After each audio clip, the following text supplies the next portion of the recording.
Alors je sais que la position que je défends est extrêmement minoritaire en France, puisque les 3/4 des Français, selon un sondage récent, se sont prononcés contre la fin de la vente des moteurs thermiques en 2035. Alors c'est vrai que cette disposition a été très mal ficelée par l'Europe. On n'a pas sécurisé l'approvisionnement en électricité. Et c'est quand même un sujet majeur. Si on veut faire rouler 20 ou 30 millions de véhicules électriques, avec quelle puissance électrique c'est pas avec ce qu'on a aujourd'hui qu'on pourra le faire. 15 millions à peu près, a priori, en 2035. Voilà. Donc il y a un vrai sujet de construction de centrales nucléaires. Et le plan que nous avons aujourd'hui de 8 EPR, enfin 6 plus 2, ne répond pas à ça. Donc là, il y a un vrai sujet. Et donc c'est vrai que ça a été mal ficelé. C'est vrai qu'on n'a pas sécurisé la question de la souveraineté minérale, des métaux stratégiques, etc. Et c'est un vrai sujet aussi. Mais c'est pas parce que la Commission européenne a été mauvaise dans la mise en œuvre du projet qu'il faut jeter le bébé avec l'eau du vin. Ce que nous vivons aujourd'hui, c'est une mutation civilisationnelle majeure. Et vous voyez, je compare l'abolition du pétrole, parce que je l'appelle comme ça, avec l'abolition de l'esclavage. L'abolition de l'esclavage, c'était quoi? C'était, on s'est mis une contrainte. C'était la fin de la main-d'œuvre gratuite. C'était une sacrée contrainte, qui était tellement une contrainte importante qu'elle a engendré la guerre de sécession entre les États du Nord des États-Unis et les États du Sud. Les États du Nord qui étaient abolitionnistes et les États du Sud qui voulaient conserver la main-d'œuvre gratuite, la main-d'œuvre bon marché.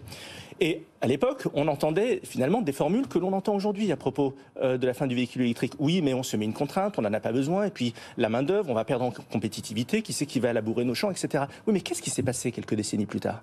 Eh bien, il s'est passé que le nord des États-Unis a été obligé de changer de paradigme et rentrer dans une révolution industrielle quand les États du Sud se sont enfoncés dans la pauvreté. Eh bien, moi, ce que je vois avec l'abolition du pétrole, c'est un phénomène comparable. Oui, ça va être compliqué. Oui, ça va être difficile. Oui, c'est une contrainte. Mais de cette contrainte peut naître un nouveau modèle économique, un nouveau modèle de civilisation même. Parce que je rappelle que l'énergie structure par définition les modèles de civilisation. La conquête du feu, ça a changé la nature humaine. La vapeur, le nucléaire, etc. Donc ce qui est en train de se passer, c'est ni plus ni moins que ça. Et nous allons probablement vivre 15 ans très difficiles. 15 ans très difficiles. Et il faut le dire aux gens. Mais après ça, peut-être que nous aurons de l'Europe un laboratoire d'un nouveau modèle de société. Parce que d'ici là, voyez-vous, moi je crois en la sscience. On aura inventé une économie circulaire du recyclage de nos métaux, de recyclage de nos déchets. Parce que je crois en la science, parce que je crois au génie humain. La plus grande des erreurs, c'est de considérer ce qui va se passer en 2035 ou en 2050 avec notre logiciel d'aujourd'hui. Il faut penser les choses en dynamique. Et cette contrainte d'aujourd'hui peut être le succès probablement de notre prospérité de demain. Et c'est la raison pour laquelle, même si je reviens sur les 2 points essentiels que j'ai évoqués en introduction, sur l'approvisionnement, donc oui, il faut construire des centrales, et bien plus que ce qui est prévu aujourd'hui. Et oui, il faut sécuriser la question de l'approvisionnement en métaux stratégiques. Mais une fois qu'on a fait ça, regardons l'avenir, soyons offensifs, faisons bosser toutes les entreprises vers cet objectif commun. Et croyez-moi, on a les moyens de faire de 2050 un paradis pour vivre et entreprendre. Évidemment, vous mettez les enjeux civilisationnels très très élevés par rapport à un pauvre Nicodos qui, lui, parlait de choses très pragmatiques pour savoir comment est-ce qu'on mettait des bornes, comment est-ce qu'on réussissait à augmenter les terawattheures.